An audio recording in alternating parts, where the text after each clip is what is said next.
For the I'm very excited to conclude our Heart Month with you all today. And I will go ahead and get started. And before I get started, if there's questions, feel free to unmute yourself or put them in the chat box. I want this to be very interactive. And of course, with all the information that I'll be presenting you on today, it's just for the general population. Of course, if you have any type of medical conditions, that you should always have the support from your healthcare provider. But I hope that with our discussion today on just cardiovascular health and how you can make those changes and things that you can do to just improve your overall well-being, then I hope you're able to take some few takeaways from today's presentation. So I'll be covering Life's Essential 8, and that's one of the big things that we have with the American Heart Association to simplify how we can view our things around health and wellness. So it's a science-based recipe for a longer and healthier life.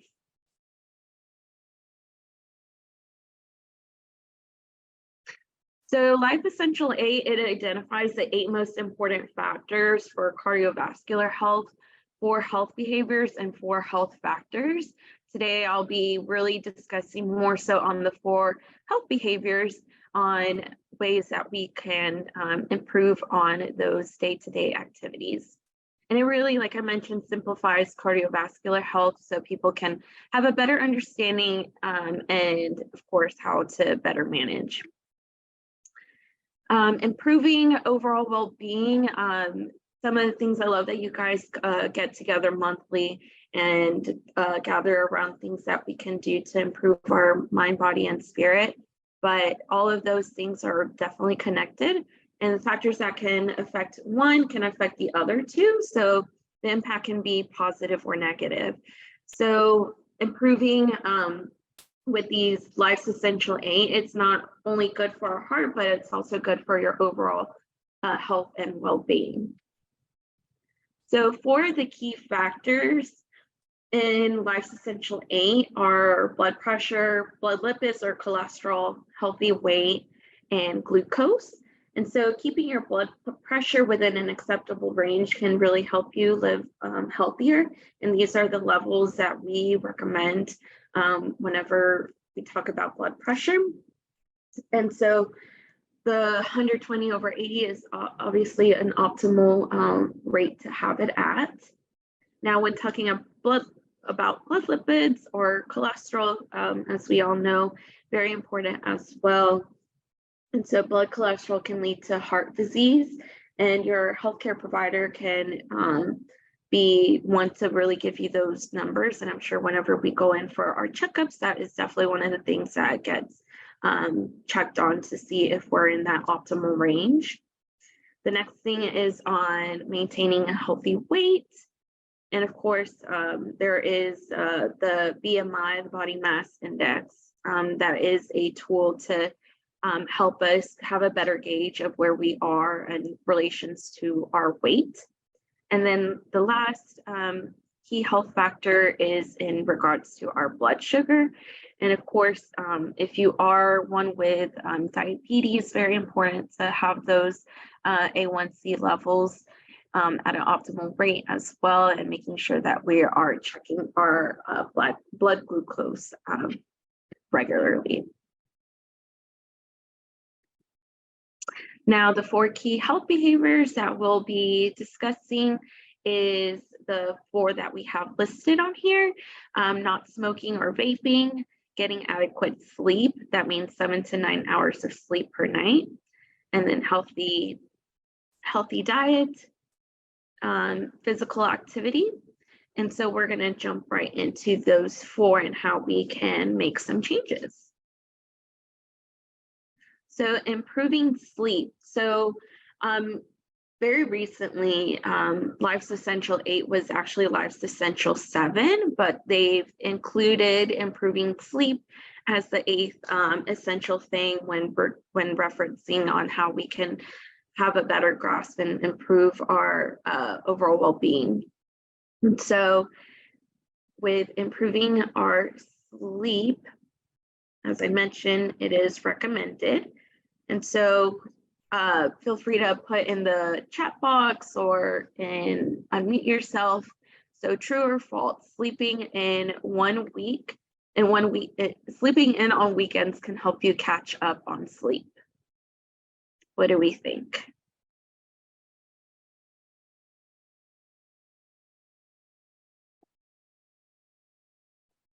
So false.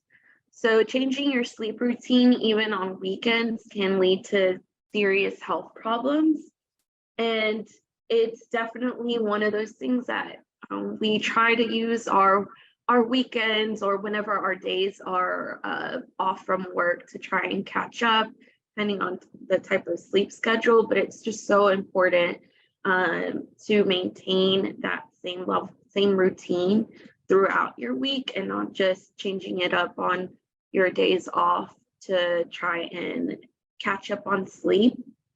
A 2017 study showed that women who spent 2 or more hours catching up on sleep over the weekend were more likely to have poor cardiovascular health.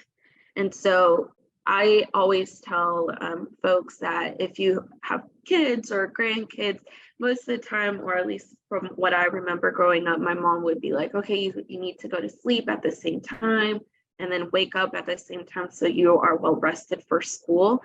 And I think that same level of energy and advice needs to be for ourselves as well.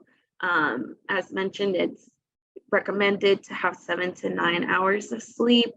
And just out of curiosity, who in our Zoom room is getting that amount of sleep? Or are we getting between like 4 to 6 hours of sleep at night? Which I think that's what I tend to hear mostly. I get 4 to 6 hours of sleep. And as adults, we definitely still need our sleep. For children, it's even more because of course they're growing and they need their rest. But for adults, we need that time to really give our bodies a chance to recoup and to do all the things that it needs to do for us to continue on to our start of our day. So very important.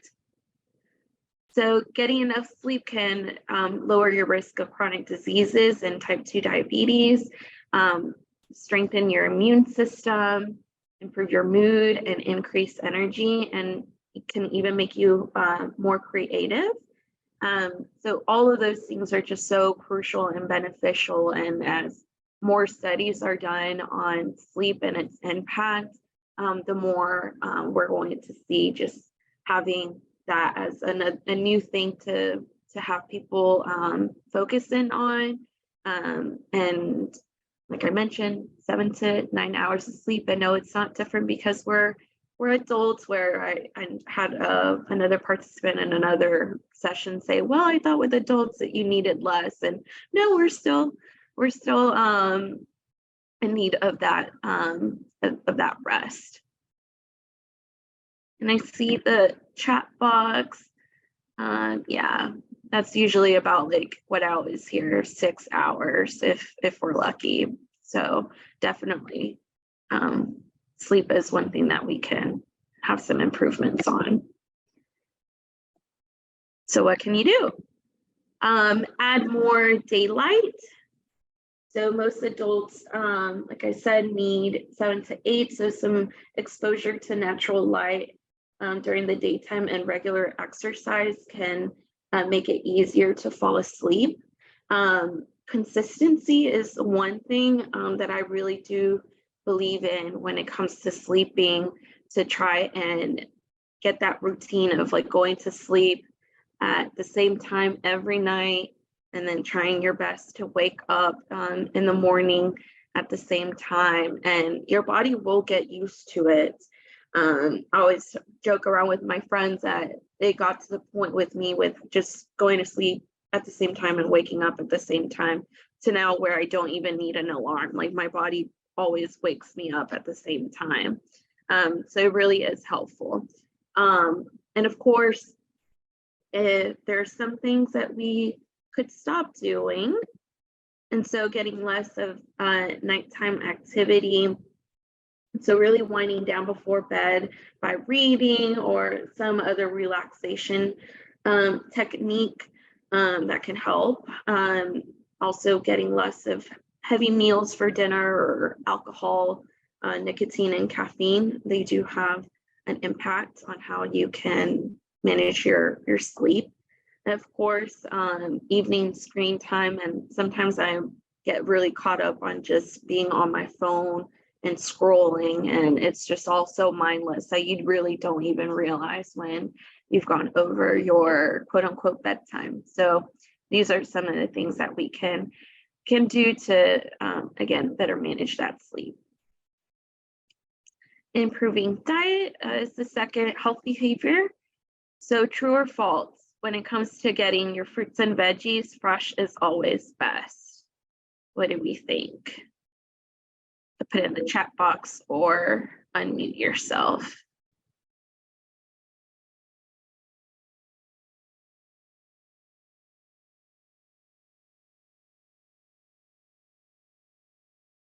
Okay, we have some mixed messages, mixed answers.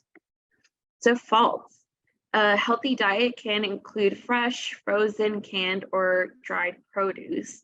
And that's just one that I feel like a lot of us may think that in order for us to get fruits and veggies, it has to be fresh. And it really just kind of comes down to one, preference, because there is a change in textures if you go from fresh spinach to canned spinach, or even fresh carrots to frozen. So it really just depend on just your preference. It depends on your availability. If you have access to fresh and affordable produce, then that may be the thing that you gravitate towards. But if you have just access to frozen or canned or even dried, then those are still great options for you to get your nutrients that you would get from produce. And so the thing with frozen and canned is just a matter of checking the food label and making sure that there's nothing else added to the produce. So I've seen some like frozen veggies that may be seasoned already. So some of those will obviously be higher in salt. So if you're trying to manage and keep your levels for your salt intake low, then you would probably need to go to either just fresh or find that frozen option that is just the veggies itself and nothing added to it. Same thing with our canned. If we're looking for canned veggies or fruits, just checking that label and making sure that it says no salt added or low sodium. And then especially with fruit, making sure that it is in its own fruit juices and not with anything added like the syrup or added sugars on there, because that does take away from the nutrients you could be getting if it was just that fruit in its own juices and nothing else. So obviously we know the benefits of improving your diet. It really can lower your risk of heart disease and stroke. Fruits, veggies, grains, omega-3 fatty acids, and lean meats can help depression at bay. Fruits and veggies are linked to higher levels of happiness. And so with improving your diet, it is one thing that we all struggle or have are days where we may feel like we're coming short. So what can we do? So when it comes to diet, I always like for people to think about it a little bit differently. I sometimes feel like we may think of what can we take away, like I need to stop eating X, Y, and Z. And with food, I always tell people it's an emotional thing. So I always want everybody to think of it of what can I add more of? So how can we add more fruits into our diet? Maybe we're making our breakfast and we see that we have a yogurt and a cup of coffee. What about just grabbing a banana along with that fruit and that cup of coffee? Or if you have some toast, adding some avocado and a piece of tomato and have yourself like a quick little avocado toast. So what can we do to add more? Same thing with our proteins. If we tend to gravitate towards red meats, how about switching for some leaner proteins, or even their plant-based protein options like beans and quinoa and tofu, all of these different things that we may not add into our diet, but we can add more variety that way, and that adds more of a excitement towards our foods to where we aren't in a rut of saying, okay, I'm just going to eat chicken and broccoli and rice, right? So what can we do to add more when it comes to our meals? Of course, there are some things that we can do that we can eat less of. Added sugars, I mentioned when it comes to getting canned fruit, making sure that it doesn't have the syrup and that we're eating just the fruit. Same thing if you were to get like a yogurts, making sure that there's not added sugar. And those are the things that we can check by just checking the food label. And there was a recent change to the food labels to where the font for the calorie size is bigger. You're able to see how much is added sugars, or if it has different the levels of fat in the product. So make sure that when in doubt on if you should pick the product or not, because we all know we go into the grocery store and there's a lot of options that we are able to make better choices, and that can start with just looking at that food label. Again, trying to get less of the red and processed meats and highly processed foods. Again, this isn't to say like completely cut everything out that may fit into these categories, but what can we do to add more of the other categories that I mentioned? Are there any questions over the two health behaviors I've gone into, the sleep and now the nutrition part? Like I mentioned, if there's questions, things like that in the chat box, or just unmuting yourself. I do have a question. I know you specifically mentioned the DASH and Mediterranean diets.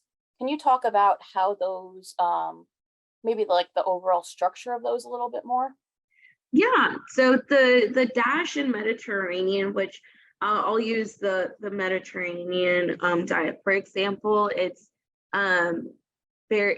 one that once you see the types of food that are in the Mediterranean, so it's very high in fish that are good sources of fat like salmon. It's high in a lot of vegetables of all colors, and same thing with fruit. And then the protein options, like I mentioned, seafood is one of them, and just really lean meats like chicken and turkey. And it has a lot of good healthy fat options used in like olive oil. So it's one diet that a lot of studies have been able to prove that it does have a lot of health benefits, but I like to think of it as it doesn't necessarily need to be Mediterranean for you to kind of adhere to kind of the structure of it. So if you were to picture your plate, and if you picture it and cut into 4 quadrants or in half and half, half of your plate, if you could fill it up with veggies of all colors, so not just green and not just red, if you add a little bit of different colors to the veggies and fruits that you eat for that meal, you know that you're going to be getting all sorts of various nutrients, various minerals and vitamins just from you seeing your plate looking colorful. And then if we want to add a protein on there, we're focusing, like I said, on a lean protein, or it can also be a protein that's not derived from animals. So it could be high in legumes, so your beans. And then if we are trying to have it with some sort of meat, picking like a very lean meat. If you do like red meat, then just trying to pick one that is lean, meaning it doesn't have all that fat onto it. So if you want to do like poultry, it would be a chicken breast, as it doesn't really have that much fat. And then another thing to know is just, again, trying to incorporate those healthy fats. So with the Mediterranean diet, it has a lot of cooking with the olive oil, but those are some of the things. And with the DASH diet, very similar, but we're trying to steer away from these highly processed foods that could have too much salt in them. And so that's why I mentioned too, when it comes to like, if you have just access to canned, making sure that you pick those options that are low in salt or have no salt added. But I really do think that with the concept and the idea of Mediterranean and the DASH diet, that's something that we could have those key concepts into what our own dietary needs and our own cultural needs as well. It's just kind of really taking that second to look at what you typically eat and see what can we add to make it more colorful, more of a variety of fruits and veggies, low fats, and leaner proteins. Hope that answers your question. It does, thank you. Awesome. So the next thing that goes hand in hand with nutrition is improving our activity levels. So true or false, to get enough activity in your day, you need to work out. True or false?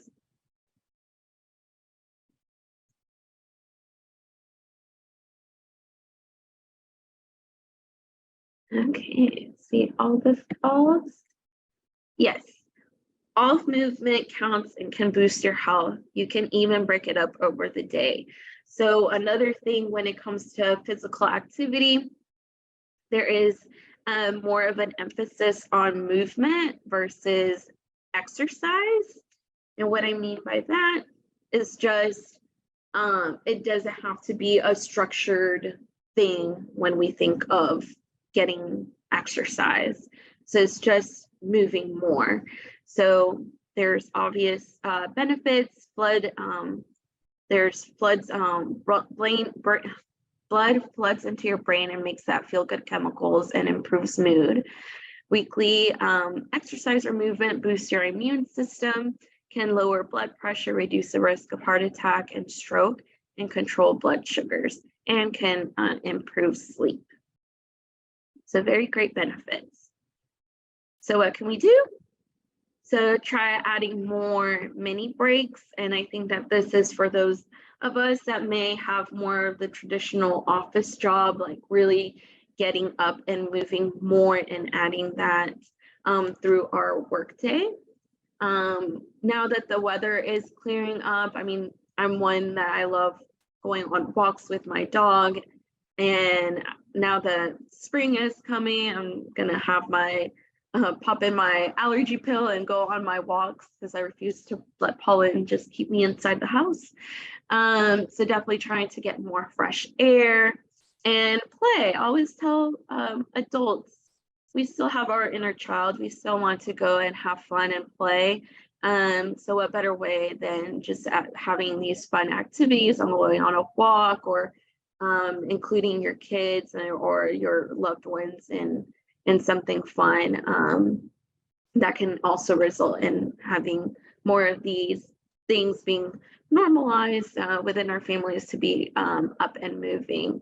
So definitely, these are some things that we can do to add more movement in our day. But I think the best thing to kind of start is just changing our perspective on, oh, I need to exercise. Unless that gets you up and moving and that motivates you, like that I'm going to go get exercise, and then by all means. But if you're one where you're trying to get more active, at least for me, this is something that I tell myself, because exercising, like, that's some of the things where I get very like nervous and feel like I may be doing things wrong. So I just like to spin it a little bit differently and tell myself, Jasmine, get up and let's get some more movement for our body today.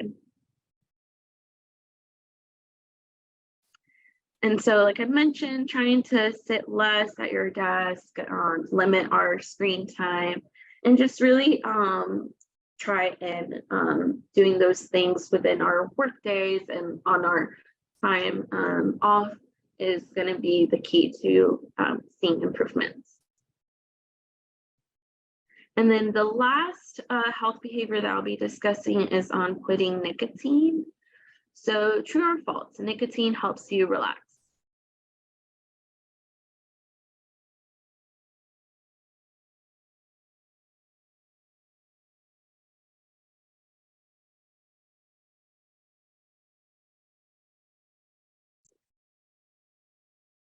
So, false. Nicotine can increase stress levels and trap you in a cycle of addiction. So, benefits of quitting, of course, after 1 year, your risk of heart disease goes down by half. You'll increase your chances of living longer, your senses of smell and taste will improve, and your smoker's cough will go away. And with nicotine, we know it is an addiction. So there are some tools and resources, support through the 1-800-QUIT-NOW line, having more activity in your day, and really creating those small goals with rewards so you feel like you're making improvements. Because with anything regarding addiction, you can't just quit cold turkey. It really is going to be a lifelong journey.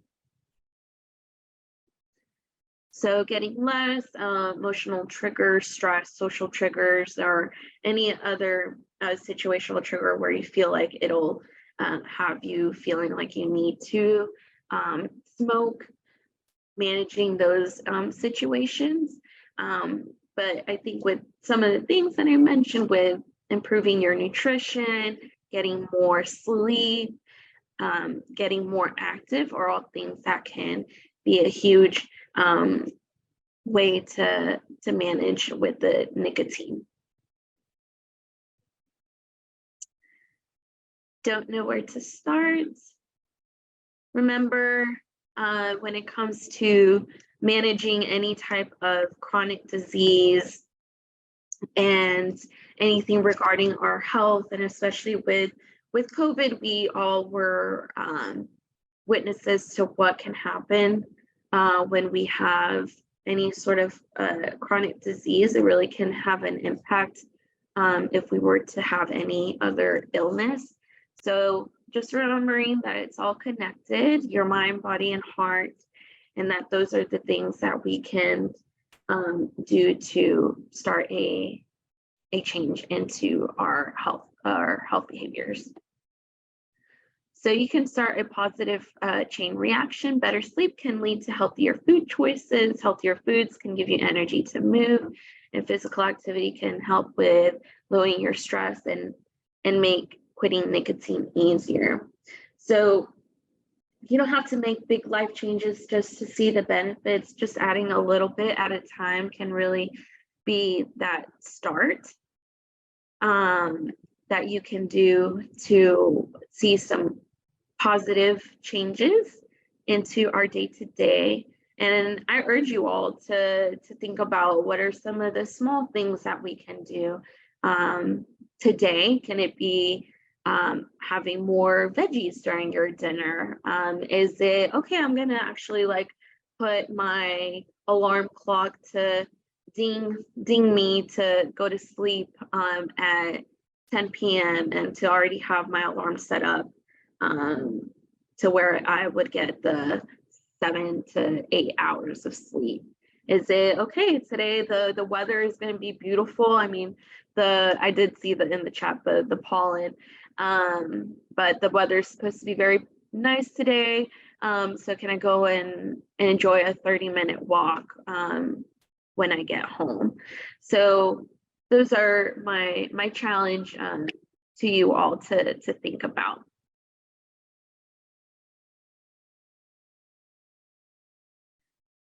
And the American Heart Association has a lot of great information and tools.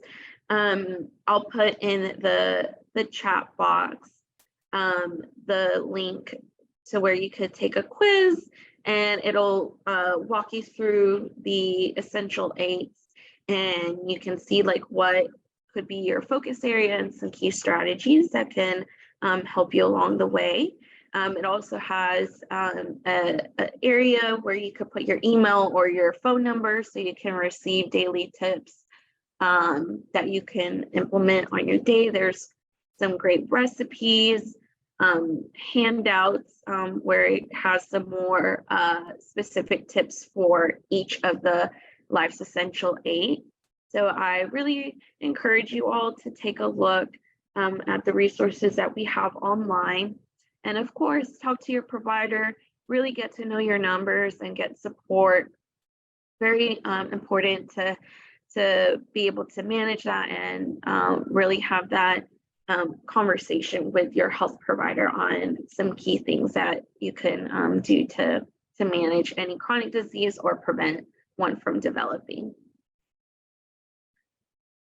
Are there any questions before I move into the last portion of my presentation on any of the Life's Essential 8? Are there any things I guess now I'm curious, is there anything that you all plan on doing a little bit differently today? Maybe more veggies, take a walk, get some sleep out of the 4, which is the one that may have left more of a lasting impression. I think from my last presentation I did, sleep was the one that, yep, sleep is the one where everybody's like, okay, I really do need to do better about it. So what can I do to get that going? So yes, sleep tends to be the one where it's like, okay, more movement, more quiet moments. Yes, more quiet moments. Love that.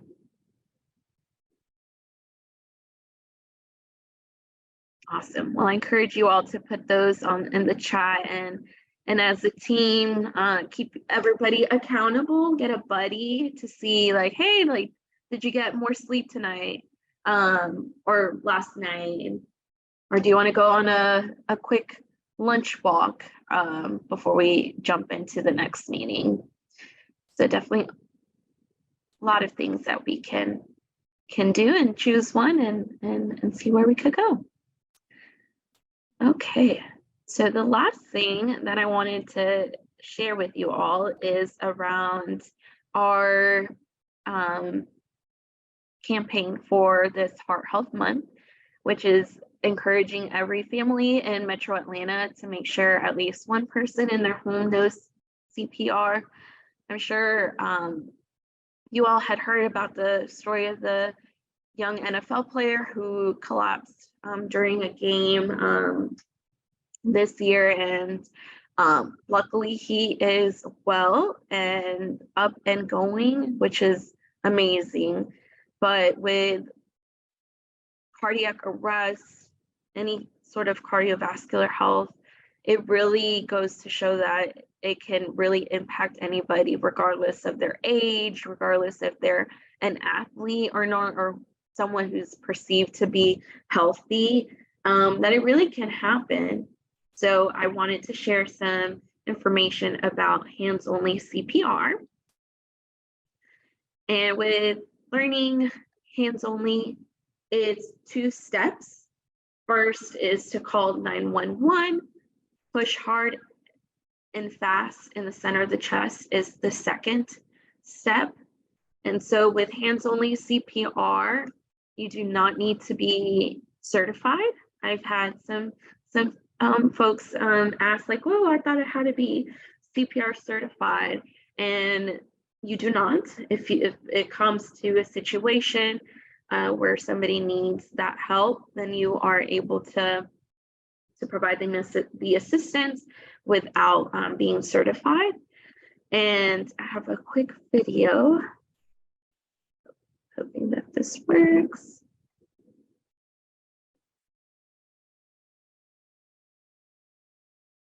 If you see a teen or adult suddenly collapse, it's important to act fast. Helping to save a life is easier than you might think. Just start hands-only CPR. The first step is to send someone to call your local emergency response number or call it yourself. Then get directly over the victim. Put the heel of one hand in the center of the chest, then put your other hand on top of the first.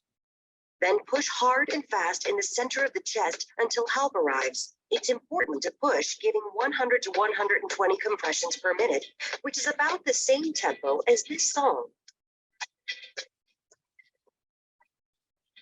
Let's hope you never have to use hands-only CPR. But if you see a teen or adult suddenly collapse, don't be afraid to try it. Remember, call your local emergency number, then push hard and fast in the center of the chest until help arrives. Your actions can help save a life. To learn,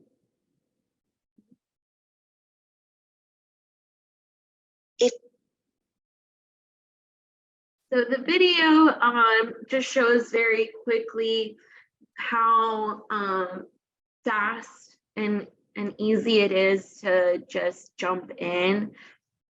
And I'll say this as well, that the data shows that women tend to receive less help than men. Can we guess as to why women would receive less help compared to men if they were in need of CPR? Any guesses? Yes. People are very hesitant to touch the chest. They're also very scared that they may hurt the woman by having to do the compressions. And if you never had a chance to practice, it is a very hard, how hard you're actually supposed to do the compressions. It has to go about like 2 inches into the chest. So people are very hesitant and scared that they may hurt the woman. But I can speak as a woman that if I were to be in a situation, I would hope that somebody comes and helps and doesn't let their fear get in the way from trying to potentially save my life.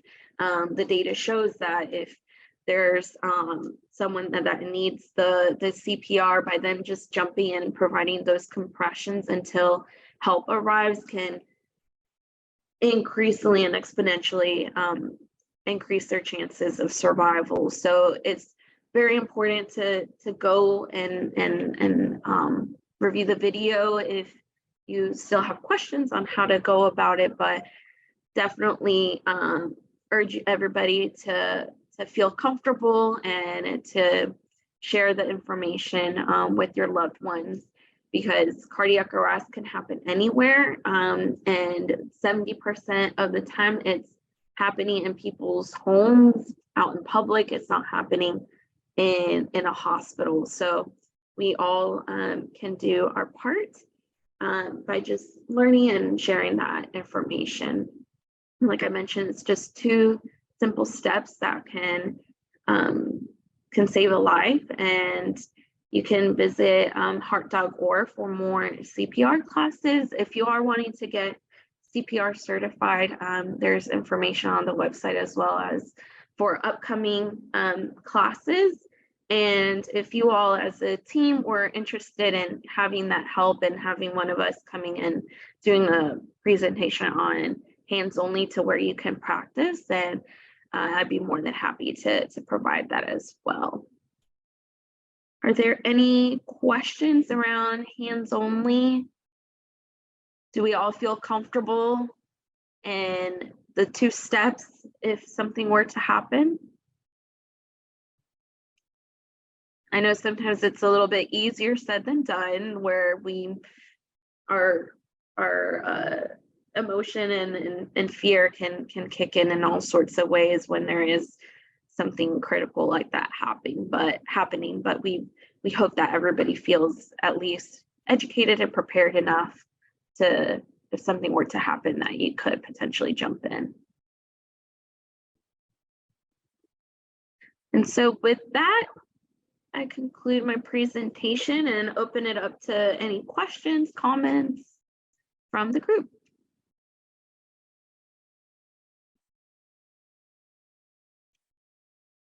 If anyone has any questions, you can unmute or put it in the chat box.